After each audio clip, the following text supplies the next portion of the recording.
What's up everybody, Matt Maran here for another weekly update. So there's lots of news to go over this week, but first I briefly want to mention that next week I will be traveling. I'm still going to be doing a weekly update, but because of the way everything's scheduled, it might not be right at 3 p.m. Eastern time here like it usually is. So if it's a little bit late or something, I will definitely let you guys know in the community posts on YouTube here so that you'll be able to see when it will be coming out. I'm hoping to still be posting it around that time. I'm going to try my hardest, but it's going to be not in this office. It's going to be a little bit of a different setup and stuff just because I'm going to be on the move and won't be able to do the normal thing next week, but I am still going to try and do a weekly update as best as I possibly can next week because I know how much all you guys look forward to it.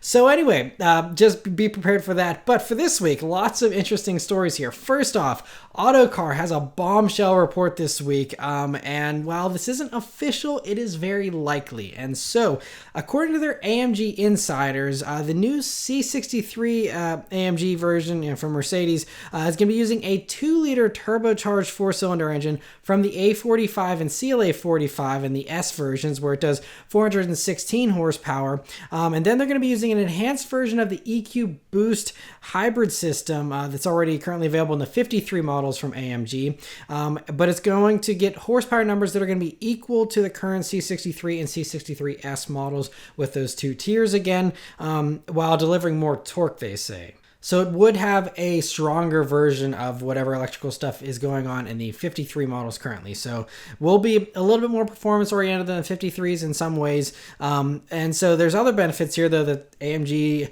I guess is, thinking are going to be nice benefits is that, it's of course going to have a lower center of gravity with the batteries and the lighter weight. There's also going to be much less weight up front because you have literally an engine that's half the size of what it used to be. And so that's going to help with giving it sharper turn in and a lighter nose and everything.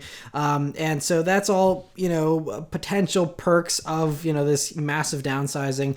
And so there's also going to be a lower tuned version of this same setup. It'll be going in a C43 model most likely. But, I think the big thing they're going to be targeting is it's going to be better handling, and that's true, but at what cost? So anyway, they're also going to be only all-wheel drive because the AMG boss said that basically every AMG buyer these days, or most of them, want all-wheel drive, so there will not be any rear-wheel drive AMGs anymore. And so that's something we already know is coming, so that also is rolled into this report on the new, AMGs here from Mercedes. So Autocar says the new model is going to be arriving by 2022 because the next gen version of the C-Class is coming here, like I think late next year or something like that. So, this clearly, again, this isn't confirmed, but this seems very likely because there's been mentions in the past in various news articles and various like little hints from the Mercedes CEO, Mercedes-AMG CEO, saying how, performance isn't going to be necessarily tied to cylinder count anymore and that they have to come up with unique and innovative ways with the whole electrification thing going on. So I think they were kind of setting the stage for a major upset like this. And obviously this is the C63, so this is kind of the lower end of the, top end AMG line models. So I'm assuming the G-Wagon and stuff's not going to be getting a 4-cylinder anytime soon. But this, just goes to show that this is the beginning of the end of the V8 most likely, and at least for Mercedes and Mercedes-AMG. So, we know that they have a contract to build engines for Aston Martin, so Aston Martin will continue to have AMG V8s, and I'm sure many of the higher models will for a little while longer. But I think with everyone going towards EV stuff, this is just going to be a very common news story in the 2020s. And so I think, at least in the meantime, though, this will give a competitive advantage to Audi and BMW that are both sticking with 6 cylinders for their new versions. Of course, we know the new M3 and M4 are going to have a 6-cylinder and stuff. So that'll retain some appeal there for those, and we'll have to see what Mercedes does here with theirs. But crazy stuff. Other crazy news here is that Subaru just revealed pricing for the WRX STI S209 this week, and it's going to be starting at $64,880, including destination. And I actually just drove an S209 last week, and I'll be posting my quick drive video this Sunday, and so definitely keep your eyes out for that. It is a very special vehicle. It's very fun, but is it 65 grand fun? I don't think so. I mean, I'll elaborate more in my video, but there's a lot of really interesting stuff for 65 grand. A lot of really fun stuff. I don't know if a slightly faster STI makes the cut of top things I would buy at 65 grand, but anyway, crazy stuff there. The last bit of shocking news here this week is a Bloomberg article that's reporting that, according to people familiar with the matter, Volkswagen is considering either selling the Lamborghini brand or spinning it off as a separate legal entity in order to put it on the stock market and sell shares in the brand to raise a bunch of money for Volkswagen. And so Bloomberg sources here say no decisions have been made yet, though. So they're not even sure what they're going to do yet. But if it is going to be a stock thing, it'll probably be very similar to the Ferrari thing, which happened I think last year, where they spun it off from FCA. It was kind of its own separate company. They did an IPO and raised a bunch of money that way. It could be something like that, and that gives them a little more autonomy from FCA. And so maybe Lamborghini will stay within the umbrella as far as products go, but legally they'll be a separate thing. It could be something like that. But if they sell it and someone's willing to pay whatever they want for it, I think it's going to be valuation they're looking for is very, very high. But if they do sell it off to somebody, then who knows what the future of Lamborghini could hold. And so we'll have to wait and see. But this is something we actually heard about back in May. I talked about this in a weekly update back in May, where Automobile Magazine got some insider info about Volkswagen's Vision 2030 plan and how the plan could potentially include selling off Bugatti, Bentley, and Lamborghini, and as well as Ducati and a bunch of other stuff, and just focusing on Volkswagen, Audi, and Porsche, basically. So we'll have to see, if any of this stuff actually happens or not. But, all three brands are very awesome. It'd be a shame if, they just went by the wayside, or if, they got sold off to someone and weren't as awesome as they are currently with Volkswagen's massive resources that have enabled all three brands to be amazing recently. So anyway, we'll have to wait and see. But Volkswagen, I think they need money. Obviously, the diesel stuff really killed them, but also, it's very expensive to develop all these electric vehicles, and they're doing full EV everything here going forward, and so that costs a lot of money. So I think that's why they're trying to raise money here by selling stuff off. McLaren this week, though, for some normal speculation here, they confirmed to Autocar that they're doing a 620R model, which is going to be an ultimate version of the 600 LT, which was already supposed to be the ultimate version of the 570S. So it's like constantly just one-upping each other. I think, if this whole supercar market bubble bursts next year, because there's talks of, recessions and stuff like that. If stuff like that happens, I'm assuming a lot of these one-upping the new model every year is going to stop, or at least taper off a good bit, because it's just kind of funny. But anyway, according to Autocar and Piston Heads, this version of the McLaren 570S here is going to get 612 horsepower, which is 20 more than the 600 LT has. But will be mostly just a lighter, more aggressive setup, primarily for track use, although the car is going to be still street legal, and it's going to most likely use a lot of parts similar to the GT4 version that's pictured there, and it's also going to most likely could have a wider track. That'll be one of the big differentiators, because that's one thing the GT4 version has over the 600 LT, and that could be a very substantial change aside from just putting some extra aero on a 600 LT. So we'll have to see, but McLaren told Autocar it will be offered to select customers by invitation only, of course, and they're probably already sold out and will be flipped for huge dollars down the road. But anyway, interesting to hear that. Another track-focused car that isn't official yet, but is rumored to be coming here in the next year, is the Dodge Challenger ACR. And so this is according to website Mopar Insiders, and they cite anonymous sources that say it's going to be a 50th anniversary special for the Challenger, which is celebrating its 50th anniversary here the end of this year, early next. And it could be a track-focused model with some parts potentially even coming off of the old Viper ACR, and things like it could have a huge carbon fiber rear wing, all the other aggressive aero stuff. And so Wesley Motorsports actually tracks a Hellcat Red Eye already, and they do this all over the country. They send a bunch of records and stuff, and that's sponsored by Dodge. And so Dodge is already sponsoring this. That could give them some inspiration for their ACR version. So these pictures from Wesley Motorsports Instagram page could maybe give us a little bit of an idea of what to expect from an ACR version. Obviously, it won't be quite that extreme probably, but might not be far off. We'll have to see. And so back to the Mopar Insider story here, they're saying it's going to be based on the wide body version, of course, to maximize grip and handling. And according to the report, it's going to be getting some carbon fiber components as well to help drop the weight. How much, we'll have to see. But to go along with that lightweight stuff, they also say it's going to have a Demon-style interior setup, which means only a driver's seat will be standard, but other stuff can be added for $1, like a passenger seat, a back seat, all that kind of stuff. And so the Demon, I mean, you could have it totally stripped out, like no carpeting, no trunk liner. I mean, you can have everything stripped if you want. So those who want it to be super hardcore, they can do that.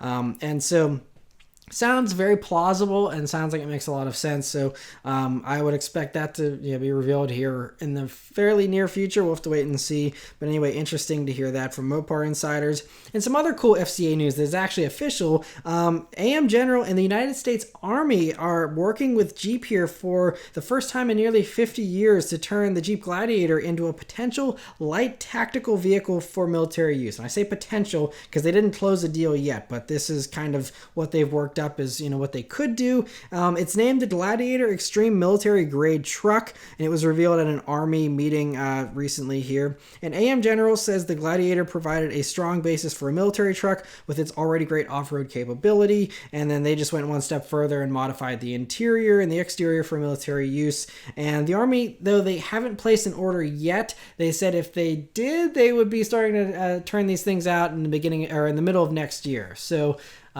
sounds like they're fairly specific, and this seems like they've done a lot of work to get something like this all mocked up and ready to go here.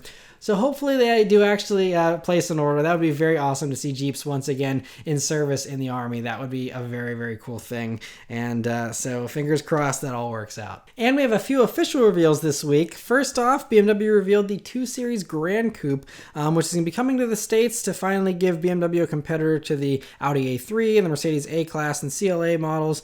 There's going to be 2 versions available so far here, the 228i and the 235i, both with all-wheel drive. Both engines are transversely mounted, hinting that this has that mini platform just like the X2 does. It still sounds fairly promising though, although the looks I'm not sold on yet, especially the back end. Kind of reminds me of a Prius Prime or something for some reason.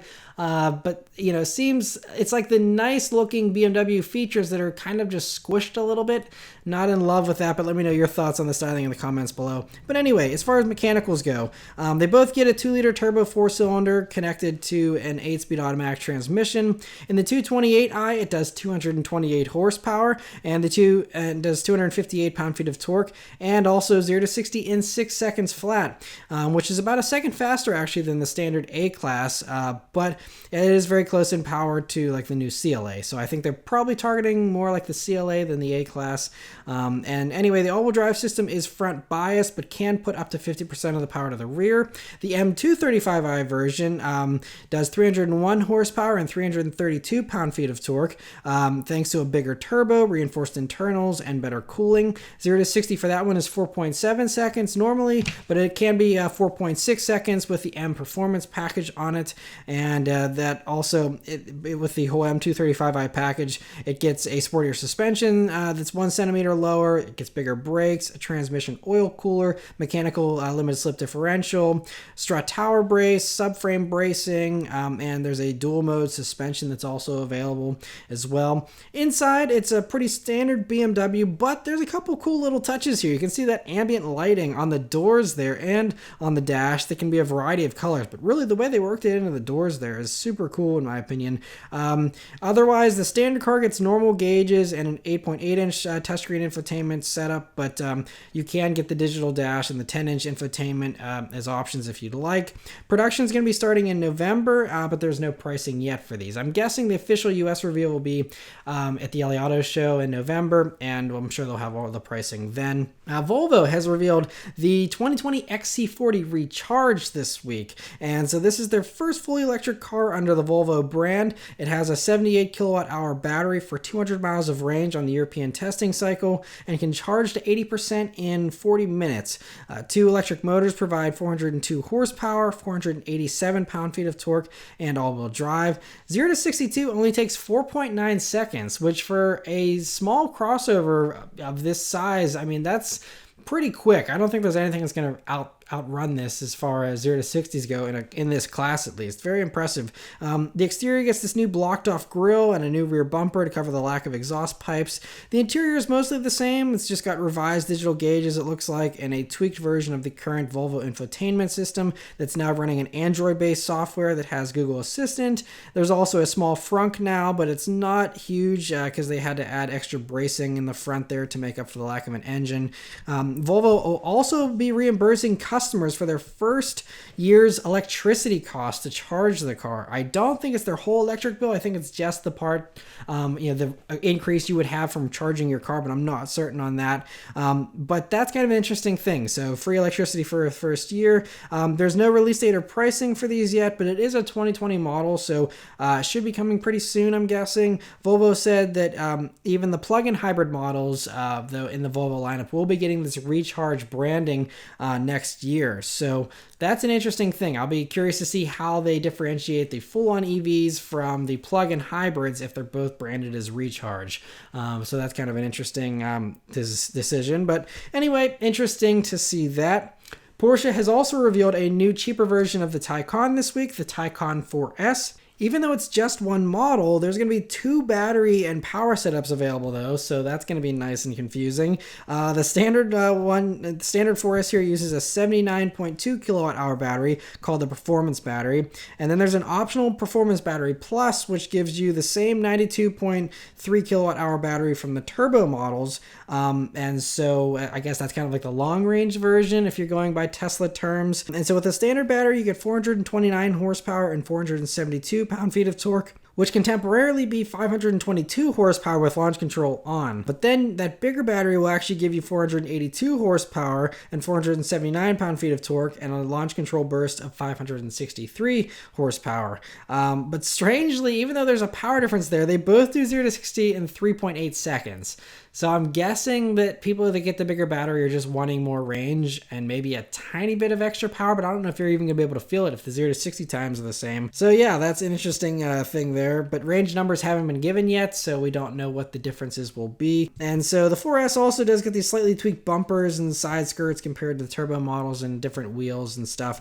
Pricing starts at $105,150 for the standard battery and $111,730 for the bigger battery. Which is high, but considering the turbo models start at 152 grand at the cheapest, I mean we've basically knocked off almost 50 grand, so that is a huge chunk of change. So that's they're getting closer to like normal Tesla pricing, which is good. And we do know this is the 4S model. That means there will be a Taycan 4, and that'll be cheaper and slower as well. So, there's hopes of getting close to Model S pricing here little by little as they, bring out these other models. So, but anyway, these deliveries are going to be starting for these in spring of 2020. And so interesting to see that. Audi has officially confirmed that the new A6 Allroad will be returning for the first time in 15 years here to the States for the 2020 model year. And so it's very similar to the A6 Avant, but that isn't coming to the States as far as we know so far. I think the Allroad version they think will sell better because it's got that slightly lifted and off-roady appearance to it that Americans seem to love for some reason.